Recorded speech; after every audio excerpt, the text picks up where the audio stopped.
یہ اس وقت کی بات ہے جب ہم چھوٹے تھے۔ ہماری نانی کا ایک پرانا مکان تھا۔ محلے میں مشہور تھا کہ اس گھر میں کہیں خزانہ چھپا ہوا ہے۔ میرے ماموں نے کئی سال تک وہ خزانہ تلاش کیا۔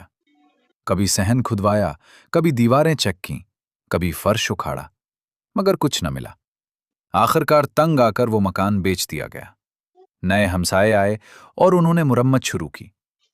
سب سے پہلے انہوں نے پرانی سیڑھی توڑنے کا فیصلہ کیا۔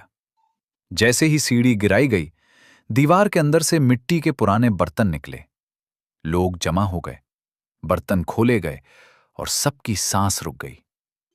ان برتنوں میں سونا بھرا ہوا تھا۔ چند گھنٹوں میں پورے محلے میں خبر پھیل گئی۔ لوگ کہنے لگے، جس چیز کو سالوں تلاش کیا گیا وہ قسمت نے دوسروں کو دے دیا۔